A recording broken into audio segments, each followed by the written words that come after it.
Hello to everyone. ये video मैं बना रहा हूँ एक पर्टिकुलर या स्पेसिफिक पर्पस से। We are going to conduct one workshop. That workshop is regarding NLP। NLP is neuro linguistic programming.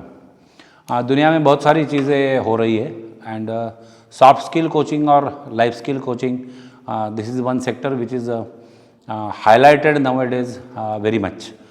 सभी कंपनी में हम इंडस्ट्रियल ट्रेनिंग के लिए जहाँ जाते हैं वहाँ पर भी बहुत सारे ट्रेनिंग के मॉड्यूल होते हैं। That may be like attitudinal change और interpersonal skill and emotional intelligence या वर्क टाइम एनर्जी मैनेजमेंट, बहुत सारे।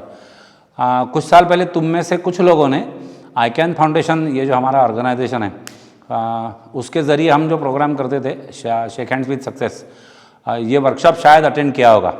आणि मला असं ऑनेस्टली वाटतं की तुम्हाला पण असं वाटत असेल की ते वर्कशॉप हे फार इंटरेस्टिंग आणि फार यूजफुल होतं.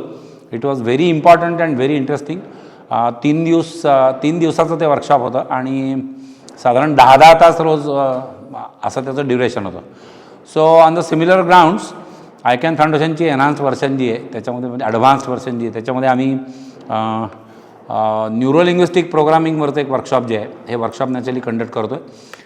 ये वर्कशॉप नेचुरली ऑफलाइन है, तो वर्कशॉप की डिटेल तो बाद में बताता हूँ. पहले ये समझने की कोशिश करेंगे थोड़ी कि वर्कशॉप में क्या होगा. NLP is neuro linguistic programming. That is one such wonderful tool for assessing your self, assessing the person before you. स्वतःला जाणून घेणं, हू ॲम आय और व्हॉट एक्झॅक्टली आय ॲम, हे मला असं वाटतं की हे खूप महत्त्वाचं असतं. कारण आपल्याविषयीची एक वर्जन असते आणि ती वर्जन आपली लोकांनी ते ओपिनियन बनवून दिलं असतं, पुन्हा पुन्हा कॉमेंट करून ते आपल्याला तशी जाणीव करून दे, तू असा आहे, तू तसा आहे. आणि आपलं स्वतःला जे काही परसेप्शन वाटत राहतं त्याच्यातून आपण वर्जन बनवतो. बऱ्याच वेळेला ते आपल्याला कळलेलं असतं किंवा नसतं, पण ते आपण मानत असतो की मी असा आहे. So exactly how I am, that is very big and very important, very huge question rather in everybody's life. So we will help you to assess yourself और क्या एग्जैक्टली हो ये समझने के लिए वर्कशॉप का थोड़ा हेल्प होगा. दूसरा पार्ट नेचुरली सेल्फ डेव्हलपमेंट आहे. तो इफेक्टिव्ह गोल सेटिंग कैसे करे त्याच्याकरता NLP तुम्हाला हेल्प करू शकतं. आणि स्वतःला जाणून घेणं जेवढं इम्पॉर्टंट आहे तेवढं तिसरा आस्पेक्ट जो आहे तो naturally knowing the person before you, तुमच्या समोरचा माणूस कसा आहे हे पण समजणं तेवढंच महत्त्वाचं असतं.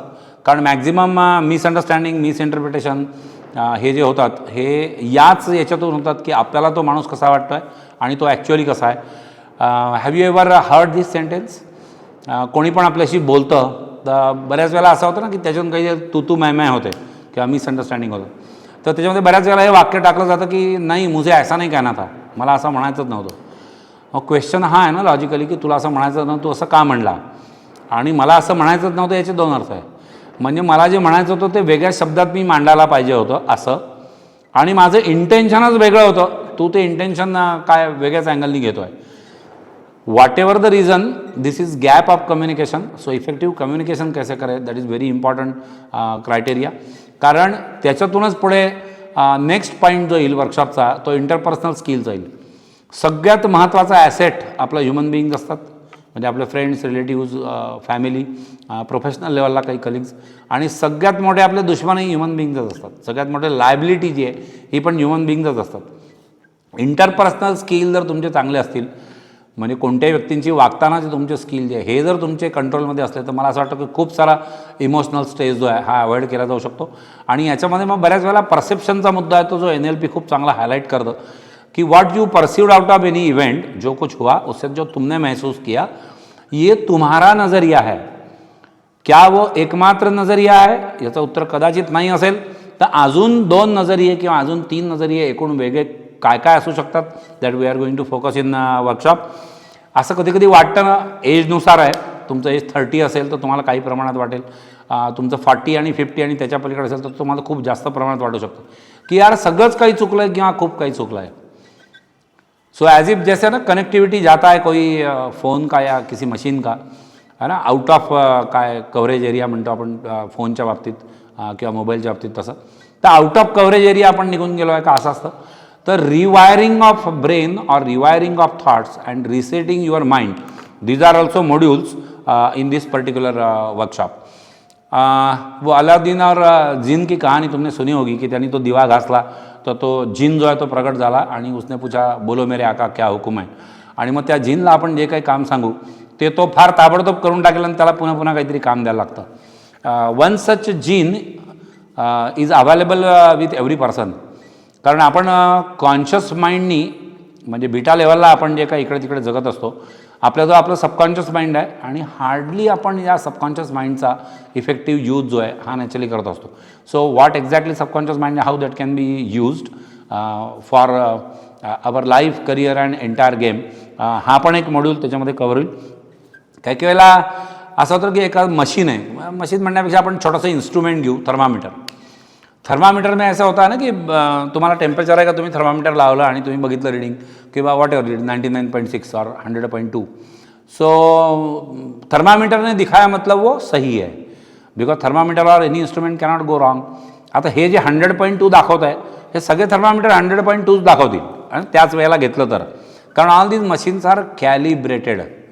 म्हणजे अमुक एक रिडिंग आलं तर त्या मर्क्युरीचं रिडिंग इथपर्यंत येईल आहे ना. या टाईपची यंत्रणा कोणत्याही त्या इन्स्ट्रुमेंटमध्ये किंवा थर्मामीटरमध्ये केलेली असते. मशीन्स तो कॅलिब्रेटेड रहते boss. Can the human beings be calibrated for their behaviour. हा अमुक एक काहीतरी करतो आहे म्हणजे याला काय वाटतं आहे, पॉझिटिव्ह ऑर निगेटिव्ह, चांगलं और वाईट, त्याला काय ते पटलं आहे की नाही पटलं आहे, whether he is agreeing to it or disagreeing. मला असं वाटतं calibrating a person this is another tool under NLP. Person can be calibrated and he can be read as what he is from inside. क्योंकि बहुत बार ये बात होती है ना की तो बोलताना जे बोलतो ते वेगळं असतं, म्हणजे व्हर्बल लँग्वेज. बॉडी लँग्वेज हा शब्द तुमच्या खूप लोकांना माहीत असेल. तर बॉडी लँग्वेज त्याची जी काय सांगते ती पुन्हा एक वेगळं सांगत असते. NLP हा बॉडी लँग्वेजचा पलीकडचा प्रकार आहे काही मायक्रो सिग्नल्स रीड करण्याचा की एक्झॅक्टली त्या पर्सनला मी जे त्याच्याशी बोलतो आहे त्यावेळेला त्याला काय वाटतं आहे, तो मला माझं जे काय म्हणणं आहे त्याच्याशी ते म्हणणं त्याला पटतं आहे की नाही पटत आहे, त्याला चांगलं वाटतं आहे ते की वाईट वाटतं आहे आणि त्याला आनंद होतो आहे की दुःख होतं आहे. So can a person be calibrated and read like instrument? Perhaps NLP tells the answer of this question is yes. So ये भी एक मॉड्यूल रहेगा. सो ऐसी बहुत सारी चीज़ें हैं ये वर्कशॉप में. Understanding your emotions end better control over your emotions, that is very wonderful thing. और ये परसेप्शन की बात होती है. त्या वेळेला आपल्याला कसं वाटतं आहे, मग दुसऱ्या तिसऱ्या चौथ्या वेगवेगळ्या स्टेजला, ज्या स्टेजेस काय आहेत हे नॅचरली वर्कशॉपमध्ये रिव्हील होईल. या स्टेजेसला आपल्याला त्याच गोष्टीविषयी किंवा त्याच इव्हेंटविषयी धारणा, आपलं अंडरस्टँडिंग जे हे कसं बदलत जातं. So it will have wonderful lectures from our side. Hopefully you will be the good listener. काही ॲक्टिव्हिटीज़ आहेत, काही इंडिव्हिज्युअल ॲक्टिव्हिटी आहे, काही ग्रुप टास्क किंवा ग्रुप एक्टिविटीज़ है, ऐसा बहुत सारा है. एंड मोस्ट इम्पॉर्टेंटली ये वर्कशॉप जो कंडक्ट हो रहा है ये हम दोनों कंडक्ट करने वाले, मी एंड माय डॉटर. मी अमेरिकन सोसायटी ऑफ न्यूरोलिंग्विस्टिक प्रोग्रामिंगचा प्रॅक्टिशनर आहे. This course I had done some years back. German trainer एक माझ्या होत्या ए डोरिस ग्रीनवूड म्हणून. आणि माझी मुलगी जी आहे she is one step ahead, कारण ती आता युरोपियन सोसायटी ऑफ न्यूरोलिंग्विस्टिक प्रोग्रामिंगची मास्टर प्रॅक्टिशनर आहे किंवा ती सर्टिफाईड कोच आहे. म्हणजे मी जेवढं NLP शिकलो आहे त्याच्यापेक्षा ती she is one step ahead. I am practitioner and she is certified coach. तर आम्ही दोघं मिळून हे वर्कशॉप कंडक्ट करणार. खरं म्हणजे वर्कशॉप तिचं आहे, म्हणजे she conduct this workshop particularly on NLP and mindfulness. Latest आम्ही आत्ता एक नागपूरला एक वर्कशॉप घेतलं होतं. अदरवाईज तिच्या ॲक्टिव्हिटी बॉम्बेला तिच्या स्कूल्समध्ये ज्या आहेत, म्हणजे ॲक्टिंग स्कूल्समध्ये किंवा याच्यात त्या चालतात. So we too are going to conduct this workshop. Workshop will be conducted offline, this is not online. कारण काही काही गोष्टी ऑफलाईनच जास्त इफेक्टिव्हली आणि चांगल्या होऊ शकतात. तुमचं अटेन्शन किंवा अटेंटिव्हनेस जो आहे हा ऑफलाईनमध्ये चांगला असतो आणि तसंही NLP हे ऑफलाईनचंच मॅटर आहे असं आम्हाला वाटतं.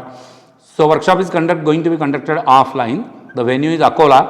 अकोला ज्यांना माहीत आहे त्यांच्या बाबतीत त्यांना फडके अकॅडमी माहीत असेल असं मी गृहीत धरतो. या लोकेशनल डिटेल्स वगैरे जे आहेत त्या नंतर शेअरही केल्या जाऊ शकतात.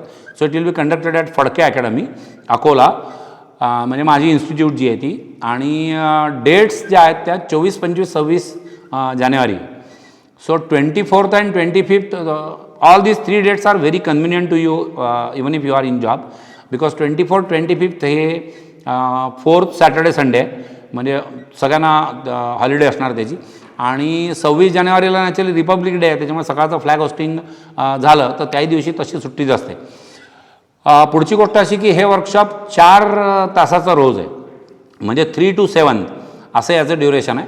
3 ते 7 रोज 24, 25, 26 म्हणजे रिमेनिंग हाफ डे 3च्या आधीचा हा तुम्हाला तुमच्या फॅमिली करता किंवा तुमच्या बाकीच्या वैयक्तिक कामाकरता जो आहे तो पण नॅचरली मिळणार आहे. म्हणजे असं होणार नाही की तुमचं काम खूप काही हॅम्पर होणार आहे. काही ठिकाणी चिल्ड्रन विशिष्ट एजमध्ये असतात, तो दे cannot stay at home for a day long. तर 4च तासाचं ड्युरेशन आहे 3 to 7 आणि 7च्या नंतरची इव्हिनिंग जी आहे ही पण तुम्हाला तुमच्यासाठी फ्री आहे. आणि हा टाईम आम्ही सिलेक्ट केला याचं कारण की सुट्टीच्या दिवशीचा 3 ते 7 हा वेळ तसा फार डेड आणि काय म्हणून युजलेस टाईम असतो. कारण मॅक्झिमम वेळेला तो झोपा काढण्यात जातो किंवा काय करायचं याचा नुसतं विचार करण्यात किंवा आळसात जातो. तर 3 to 7 हा डेट टाईम आहे. By devoting that date time for such a lively thing, I think that will contribute to overall your perception, your personality, your career, your life and everything. तो 24, 25, 26 ये 3 दिन 3 to 7 Phadke academy Akola offline workshop on neuro linguistic programming. We look forward to you. We expect you to come in person and more. You can inquire about these workshops. तुम्हाला स्क्रीनवर काही number दिसतात. So you can inquire if you want to inquire additionally. तर तुम्हाला additional कोणती पण हे पाहिजे असेल तर नॅचरली तुम्ही त्या नंबर्सवर कॉन्टॅक्ट करून त्याची माहिती घेऊ शकता. 3 दिवसाच्या याची फी जी आहे ती subsidise fee for Akola venue जी आहे that will be 1600 per person for 3 days. आणि मध्ये याच्यात एक थोडासा एक अर्ध्या तासाचा किंवा 20 मिनिटाचा म्हणूया आपण एक ब्रेक ठेवणार आहोत, tea cum snacks break. So maybe 20 minutes break will be there.